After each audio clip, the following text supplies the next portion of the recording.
Pozdrav ljudi, danas ću adresirati to pitanje koje je veoma često bilo postavljeno ili da kažem čak i možda vi što ste se zabrinuli za mene. Pitali ste da li ću povrediti kičmu ako radim Jefferson deadlift i hack deadlift. A ja ću danas objasniti malo poluge, prednosti Jeffersona i hack deadlifta i zašto ja se ne brinem toliko za povredu kada njih radim. Pa možemo da počnemo. U ovom videu ću vam pokazati i crteže, pokazat ću vam i na sebi primjer objašnjenje i zašto mislim da su manje šanse za povredom na ovim vežbama, pa možemo da počnemo.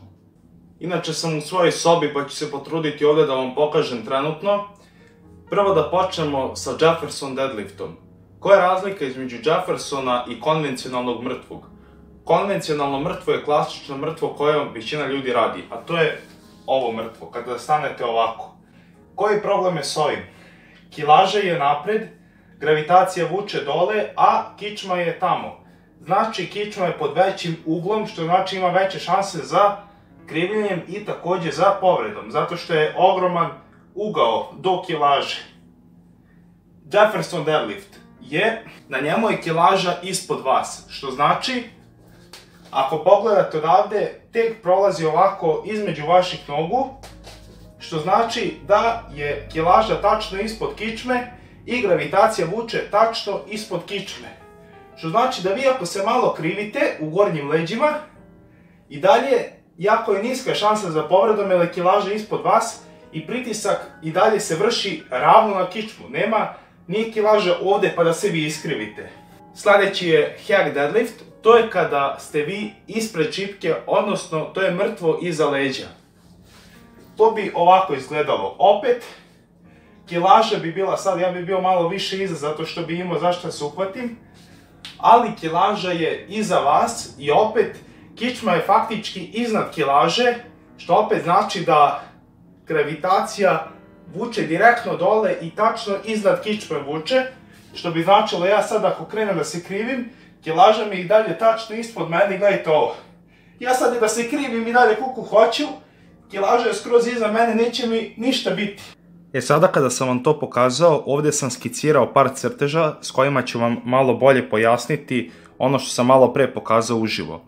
Ako pogledamo ovog prvog čovečuljka, on ima kraće ruke i verovatno malo duži trup, što znači da on će morati više da se savije, odnosno njegova kičma će biti pod većim uglom da bi dohvatio šipku, odnosno ima lošije poluge za mrtvo dizanje.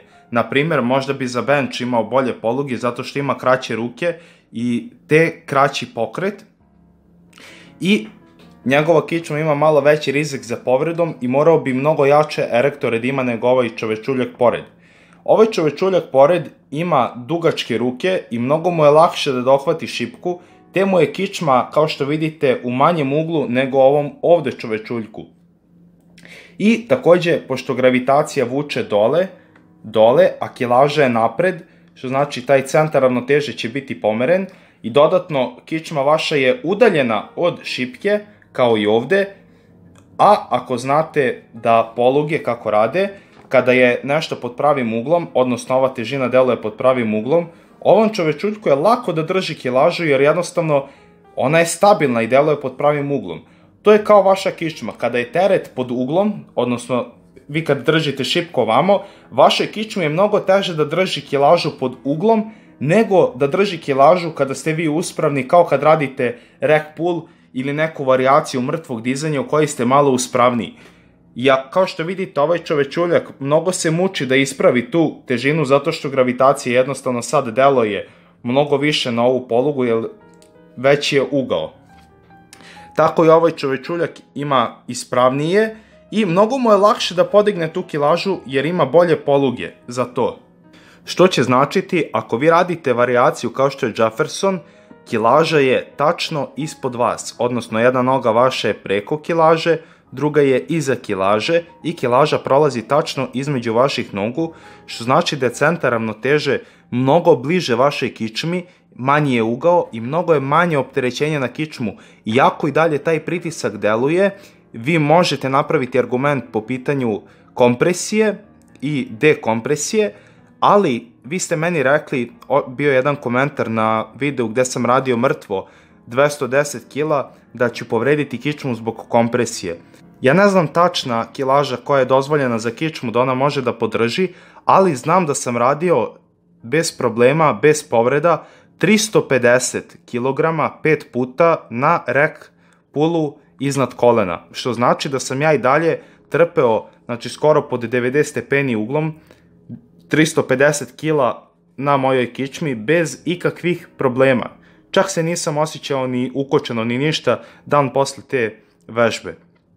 Što znači da 210 kila, što je 140 kila manje nego rek pull above the knee, mi neće ništa uraditi, ali moja kičma već sposobna da radi i mnogo veće kilaže od toga, a uglovi su zapravo baš povoljni za kičmu i mnogo povoljniji nego kod konvencionalnog mrtvog.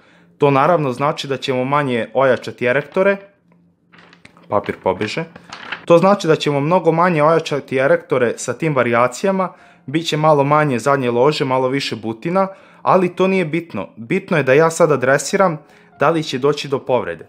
Također možemo pogledati hack deadlift, odnosno mrtvo dizanje iza leđa. Kilaža je tu, što znači da gravitacija opet vuče dole i mi opet imamo neku kilažu, ali centar ravnoteže je tu negde između nas i te kilaže, što opet stavlja kičmu u povoljan položaj, jer opet većina kilaže deluje tačno ispod kičme i vi ako se savijete i dalje, kičma neće trpeti toliki teret, jer su donja leđa i dalje relativno prava u odnosu na to gde kilaža deluje. Evo ovdje sam nacrtao to kako izgleda kada vi držite kao u rek pullu neku kilažu, ima pršljen, ima između pršljenova taj prostor itd. I pršljenovi jedni drugi tako drže tu kilažu, ali su pod pravim uglom i manje su verovatnoće da dođe do povrede ovako, nego ako sa manjom kilažom radite konvencionalno mrtvo. Ja se više osjećam da ću se povredim kad radim 150 kila obično mrtvo, nego kad maksujem na Jeffersonu 210 kila. Zato što ja skroz sam savijen kad radim konvencionalno, jednostavno koju god kilažu da radim imam osjećaj kao da samo čeka povreda kičme nekog pršljina ili nečega drugog. Eto ljudi, hteo sam da vam ovim prostim crtežom ovo kako izgleda klinački objasnim, ali nije bitno kako izgleda, bitno je da ste vi razumeli šta sam ja hteo ovime da kažem. Tako da se iskreno nadam da ste uspeli da razumete šta sam hteo da kažem s ovim videom. Također ću pustiti snimke kada sam maksovao na tim kilažama. Znam da sam malo krivio leđa, ali ostavite u komentarima šta mislite posle ovog videa. Da li mislite sada da razumete malo bolje o čemu pričam kada kažem da je Jefferson i hack malo sigurniji za leđa. Također ih možete raditi sa blokova i overloadovati, a dodatno kičma da bude u još sigurnijem položaju. I eto, to bi bilo to, lupite subscribe i razumem ja i vaš pogled i taj momak je dobro rekao da nije sve u mišićima i snazi i slažem se, sigurnije je zdravlje nego da žrtvujete kičmu, imate razne posljedice posle. Eto, to je bio moj odgovor, lupite subscribe i čujemo se u narednom klipu, pozdrav. Jebote, gde se sad čuješ?